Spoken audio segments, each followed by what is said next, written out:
Bonjour et bienvenue dans la brasserie L'Alouette aux Herbiers. Créée en 2019, elle a rejoint ainsi la trentaine de brasseries artisanales du département, une activité qui s'est largement répandue ces dernières années. Cette brasserie artisanale propose des bières et des limonades 100% bio. Chaque année, 30 000 litres de bière sont ainsi produites en moyenne dans cet atelier.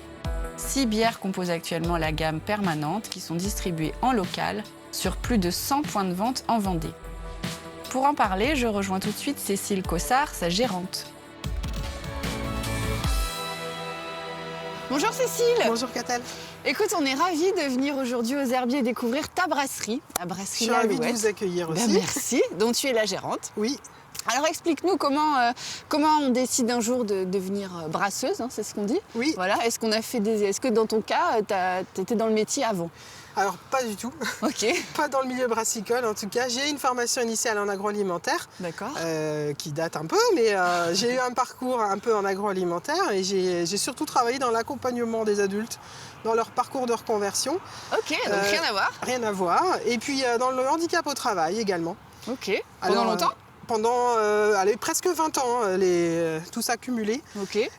Donc effectivement, c'est pas le même métier. Par contre, ça me donne beaucoup de capacité à m'adapter quand même à ce qu'on fait aujourd'hui. Oui, exactement. Et alors la bière, le domaine de la bière, comment c'est venu un jour dans ta vie, cette idée-là? Je m'intéressais déjà à la bière artisanale parce que mine de rien, je regardais un peu les articles que je voyais passer parce que ça a commencé à vraiment prendre de l'ampleur depuis quelques années maintenant en France. Et je m'intéressais au sujet, mais sans jamais imaginer que j'allais en faire moi-même. De loin comme ça, voilà, sans penser c'était plus moi comme consommatrice. Par goût. Voilà, c'est ça que dans l'idée que j'allais en faire un jour. Okay. Et puis en fait, mon envie de créer mon activité commençait à prendre beaucoup de place dans ma tête. Et en fait, vraiment un matin, je me suis réveillée avec cette idée-là. Mais pourquoi je ne ferais pas de la bière finalement? Parce que le métier évolue bien. En tout cas, les brasseries qui se sont installées ont l'air de bien fonctionner. Ouais. Ça me paraissait tout à fait dans mes cordes d'un point de vue technique et compétences, même si je savais que j'avais beaucoup de choses à apprendre. Et j'en apprends tous les jours encore. Ouais. Mais ça me paraissait complètement à ma portée. Et donc, je ne me suis pas posé la question très très longtemps. Et tu t'es lancée. Et voilà, je suis partie sur cette idée-là, sur ce projet-là. Donc, j'ai brassé un peu à la maison avant de vraiment faire les choses. Je suis allée me former à Paris. Et puis c'était parti, quoi. Je suis aussi sur l'angle du développement durable parce que j'ai choisi de faire des bouteilles consignées, de m'approvisionner le maximum du possible en local. Donc nos matières premières sont toutes européennes, on est en bio. C'est ce que j'allais dire, c'est important. Tu fais uniquement de la bière bio. Oui, bière et limonade bio. Et on évite de produire des déchets. Donc notamment, on n'utilise pas de scotch plastique, on utilise du scotch papier, on ne filme pas nos palettes, on les sangle. Oui, toute la démarche est cohérente. Plein de petites choses comme ça qui permettent d'éviter de produire du déchet et puis on commercialise en local. Donc on n'expédie pas nos palettes à l'autre bout de la France. Alors déjà, il faudrait réussir à les vendre à l'autre bout de la France, mais en plus de ça... Dans l'idée, tu ne voudrais pas de toute façon. On produit en local, on diffuse en local et on essaye de s'approvisionner le maximum en local. Super, bah écoute, je te suis, on va voir comment tu fabriques tes bières. Allez, on y va. Allez.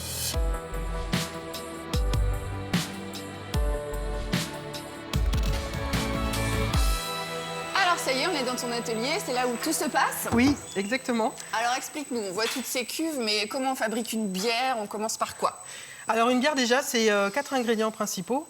On peut en utiliser d'autres, mais essentiellement donc de l'eau, du malt d'orge, malt de blé, malt d'autres céréales, du houblon et des levures. Ok. Donc, c'est ce qu'on voit là? C'est ce qu'on voit là, exactement. La première étape, en fait, on part du malt. Donc là, c'est du malt d'orge qui va être transformé parce qu'il va être concassé. Pour obtenir ça? Exactement. Okay. Ça va faciliter en fait l'extraction des matières qui sont à l'intérieur lors de la première étape de transformation, donc l'empâtage.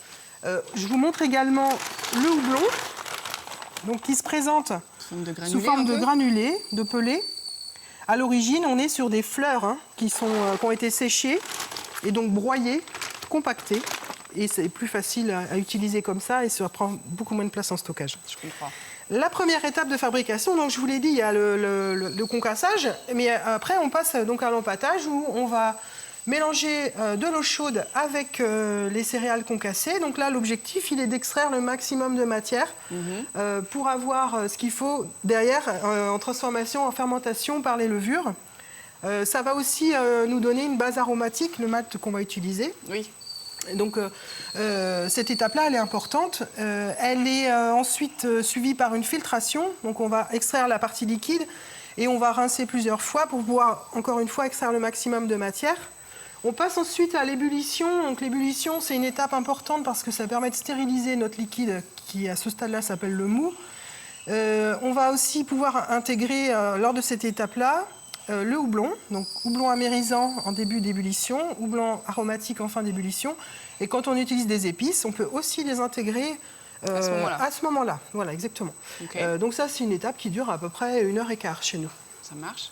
Ensuite, on va vouloir amener notre liquide, le mou, à la température de développement des levures. Donc on va le refroidir et le transférer en même temps dans un des fermenteurs qui est disponible.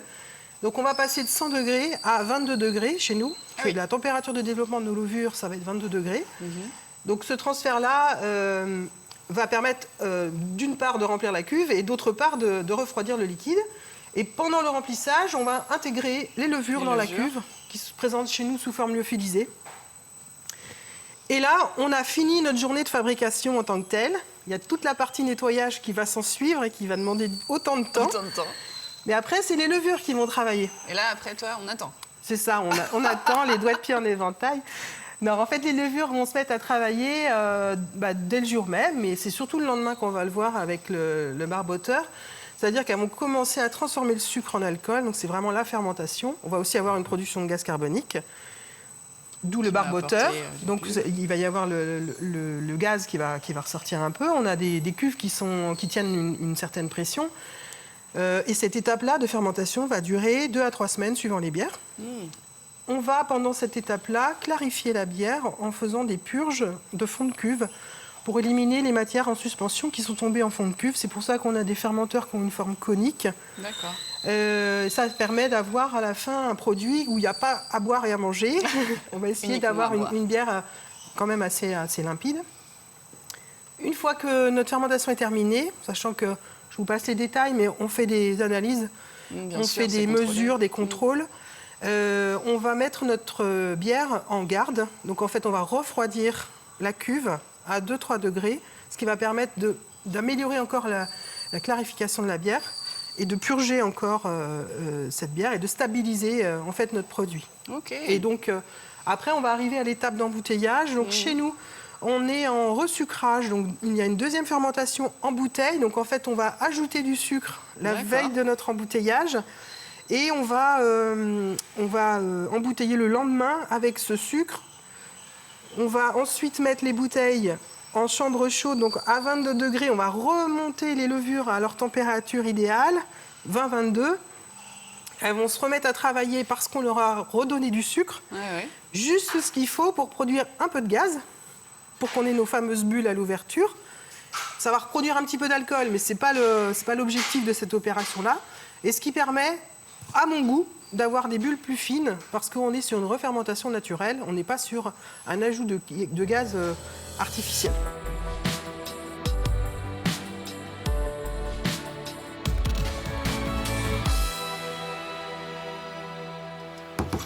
Alors Cécile, on a bien compris maintenant comment tu fabriques les bières. Je sais que ton entreprise, elle a été créée en 2019, donc elle est quand même encore assez jeune. Tu as déjà bien étoffé la palette de ce que tu proposes. Donc c'est quoi l'avenir pour toi? C'est vraiment encore trouver des nouvelles recettes, faire des partenariats? Vers quoi tu te diriges là? Alors en fait, effectivement, l'idée c'est encore de proposer des brassins éphémères. Donc cette année, on va en faire plus que les années précédentes. Parce que ça marche bien? Parce que les clients réclament. Et pour nous aussi, c'est intéressant parce qu'il y a beaucoup de création sur cette partie-là. Donc on aime faire ça. Puis cette partie échange, je crois que ça te plaît bien aussi. Oui, avec les, c'est ça. voilà, donc trouver des partenaires locaux, exactement.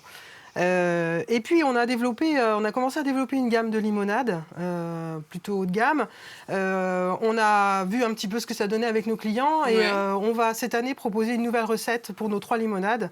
nouveau process aussi. Donc il va y avoir des changements là-dessus. On informera les clients en temps et en heure et probablement qu'on fera une soirée dégustation pour nos limonades parce que les recettes vont un peu varier. Donc ça nous tient à cœur aussi de développer cette partie-là qui a plutôt bien fonctionné cette année. Sur du coup, les adultes et les enfants, j'ai envie de dire, le côté de lancer une limonade, on peut se dire, OK, c'est pour toucher une cible d'enfants, mais finalement, est-ce que c'est aussi les adultes qui En fait, aujourd'hui, on a plus de clients adultes sur ces produits-là, parce que ça permet d'avoir un produit différent, qui permet quand même de trinquer sans boire d'alcool, mais c'est ça, exactement. Donc, ça plaît bien. On est sur des produits faits avec du jus de fruits et des plantes locales, des herbiers. Donc ça, c'est plutôt satisfaisant. Et puis cette année, on va mettre l'accent aussi sur quelque chose qu'on a développé depuis l'année dernière, c'est proposer des bières avec des étiquettes personnalisées. Donc ça, c'est pour les entreprises ou des associations qui veulent faire des événements, un anniversaire d'entreprise, un anniversaire d'association, une grosse vente pour pouvoir récolter des fonds ou offrir aux clients. Voilà, il y a tout un tas de circonstances qui font que les entreprises peuvent apprécier pouvoir offrir des étiquettes avec leur image sur la bouteille. Donc nous, on propose ça aujourd'hui et ça fonctionne plutôt bien. On a travaillé avec des grandes entreprises qui sont très satisfaites de la prestation. Et donc, ça, c'est des choses qu'on veut davantage développer cette année. C'est vrai que les étiquettes sont assez sympas. On n'en a pas parlé, mais peut-être tu peux nous dire qui fabrique ces étiquettes un peu, avec un graphisme un peu sympa. Alors, sur les étiquettes éphémères, effectivement, je travaille avec Élise Méchineau, qui est sur Boufféré. Qui comprend très bien les valeurs que je veux transmettre sur chaque étiquette et donc elle traduit ça très bien en dessin parce que on ne sait pas tout faire quand on est gérant, donc faut savoir confier ça aux gens qui sont professionnels. Après, j'avais travaillé avec l'agence Morgane pour la création du logo et des étiquettes des bières permanentes. Donc effectivement, c'est important. Donc Élise, elle nous fait aussi les étiquettes pour les limonades. Et ça permet d'avoir un visuel plutôt sympa en rayon aussi pour les distributeurs avec qui on travaille. Ouais, et un bel objet. Merci beaucoup Cécile. Écoute, on reviendra du coup pour la dégustation de limonade comme ça. Avec plaisir. Merci beaucoup, à bientôt. À bientôt. Au revoir.